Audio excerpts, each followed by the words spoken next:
क्या कभी आपके साथ ऐसा हुआ है कि आप किसी से बहस कर रहे हैं और अचानक से पूरा मुद्दा ही बदल गया? एक पल तो आप किसी एक टॉपिक पर बात कर रहे होते हैं और अगले ही पल आप सोचते हैं कि भाई ये बात यहां तक पहुंच कैसे गई। ये जो अचानक से उलझन होती है ना, जहां लगता है कि हम बिल्कुल भटक गए हैं, यकीन मानिए ये हम सभी के साथ होता है। तो आज के इस एक्सप्लेनर में हम इसी धोखे और भ्रम के जाल को डिकोड करने वाले हैं।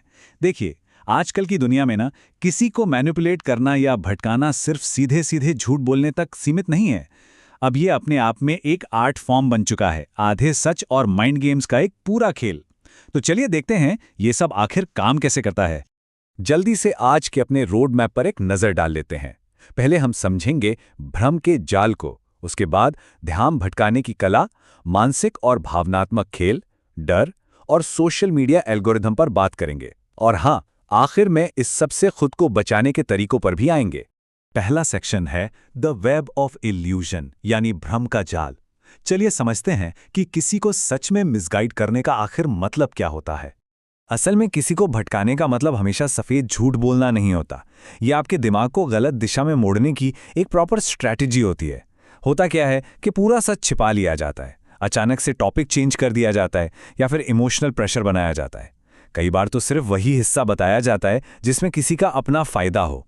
और सच बताऊं, ये सब हमारी पॉलिटिक्स, मीडिया और यहाँ तक के रोजमर्रा के रिश्तों में भी आजकल काफी ज्यादा देखने को मिल रहा है। अब आते हैं अपने दूसरे सेक्शन पर, द आर्ट ऑफ डिस्ट्रैक्शन, यानी ध्यान भटकाने की कला। यहाँ एक बहुत ही इंटरेस्टिंग तकनीक आती है जिसे हम रेड हेरिंग कहते हैं। अब ये क्या है? सिंपल शब्दों में, जब कोई इंसान असली सवाल का जवाब देने के बजाय आपका ध्यान किसी बिल्कुल ही अलग और बेसिर पैर के टॉपिक पे मोड़ दे, तो उसको रेड हेरिंग कहते हैं। इसका एकलौता मकसद होता है आपको कंफ्यूज करना, उलझाना और सबसे जरूरी बात, अपनी अकाउंटेबिलिटी यानी जवाबदेही से बच निकलना। इसको एक प्रैक्टिकल एग्जांपल से समझते हैं। मान लीजिए किसी से सवाल पूछा गया कि भाई आजकल बेरोजगारी क्यों बढ़ रही है, और जवाब क्या मिलता है? लेकिन पिछले 70 साल के इतिहास में क्या हुआ था? देखिए, सवाल आज के एक बहुत बड़ी प्रॉब्लम पे था, राइट? लेकिन जवाब कहां चला गया? सीधा हिस्ट्री में। यह असली मुद्दे को गायब कर देने का एकदम टेक्स्ट बुक एग्जाम्पल है। अब एक और तकनीक की बात करते हैं जिसे हम आधा सच या हाफ ट्रूथ कहते हैं। आपने अक्सर सुना होगा, हमारा प्रोडक्ट 90% लोगों को फायदा देता है। सुनने में कितना सॉलिड और भरोसेमंद लगता है ना? ऐसा इसलिए क्योंकि इसमें सच का एक छोटा सा हिस्सा शामिल होता है जो हमें तुरंत यकीन दिलवा देता है।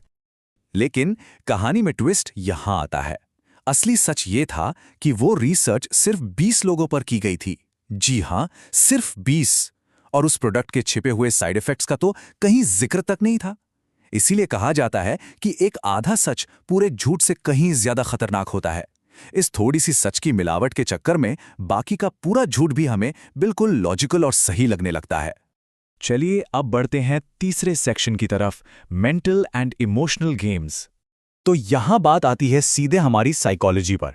इस तकनीक को कहते हैं गैस लाइटिंग। ये एक ऐसा साइकोलॉजिकल माइंड गेम है ना, जिसमें सामने वाले को खुद की ही सोच, खुद की यादों और समझ पर शक होने लगता है। मैनिपुलेट करने वाला बाजी को इस तरह पलट देता है कि उसे कभी अपनी गलती माननी ही ना पड़े। इसका एक बहुत ही आम सा एग्जाम्पल लेते हैं। मान लीजिए आपने किसी से कहा, आपने मुझसे झूठ बोला, तो वो इंसान जवाब में क्या कहेगा? तुम्हें तो हमेशा गलतफहमी होती है, तुम ना कुछ ज्यादा ही ओवरथिंक करते हो। यहां ध्यान दीजिए, गलती एक्सेप्ट नहीं की जा रही है, बल्कि आपको ही उलझन में डाला जा रहा है। धीरे धीरे इससे इंसान का सेल्फ कॉन्फिडेंस टूटने लगता है और वो खुद पर ही डाउट करने लगता है। और जहां लॉजिक और फैक्ट्स काम नहीं आते, वहां शुरू होता है इमोशनल मैनिपुलेशन। लोगों के अंदर गहरा डर पैदा करना, उन पर गिल्ट थोपना या उनके इमोशंस के जरिए उनके डिसीजंस को कंट्रोल करना। जैसे किसी की देशभक्ति पर सवाल उठा देना या कहना कि अगर तुम मुझसे प्यार करते हो तो मुझ पर सवाल मत उठाओ। ये टोटली आपके इमोशंस को हाईजैक करने का तरीका है। अब आते हैं अपने चौथे सेक्शन पर, जो है फियर एंड फॉल्स प्रिटेंस, यानी डर और झूठा दिखावा। एक विदेशी वैज्ञानिक ने कहा है, अक्सर आपने ये लाइन सुनी होगी, ये फेक अथॉरिटी का एक बहुत बड़ा एग्जाम्पल है।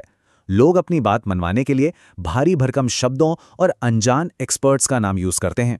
लेकिन वो वैज्ञानिक था कौन? रिसर्च कहाँ हुई? इसका कोई अता पता नहीं होता। ये बस एक झूठा दबदबा बनाने की चाल होती है ताकि आप बिना सोचे उनकी बात मान लें। और इसी तरह काम करता है फियर प्रोपेगेंडा, जैसे कि ये दवा नहीं खरीदी तो जान खतरे में है, या फिर अगर ये पार्टी जीत गई तो देश बर्बाद हो जाएगा। डर दिखाना न लोगों को कंट्रोल करने और उनके लॉजिक को चुप कराने का सबसे असरदार हथियार माना जाता है। अब चलते हैं अपने 5वें सेक्शन की तरफ, द सोशल मीडिया एल्गोरिथम। आजकल का ये जो डिजिटल दौर है ना, इसने इन तकनीकों को एक अलग ही लेवल पर पहुंचा दिया है। हमारे सोशल मीडिया एल्गोरिथम को वही चीज़ें पसंद आती हैं जो हमारे अंदर स्ट्रॉन्ग इमोशंस पैदा करें, जैसे गुस्सा, डर, नफरत और सनसनी।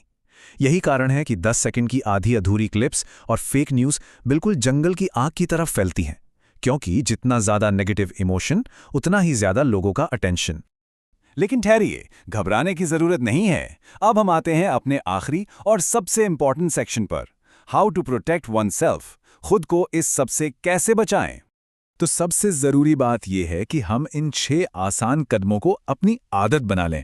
पहला, हमेशा पूरा कॉन्टेक्स्ट देखें, किसी छोटी सी क्लिप को देखकर जजमेंट पास ना करें। दूसरा, सोर्स ज़रूर चेक करें। तीसरा, इमोशंस में आकर तुरंत रिएक्ट ना करें। चौथा, फैक्ट्स और प्रूफ की मांग करें।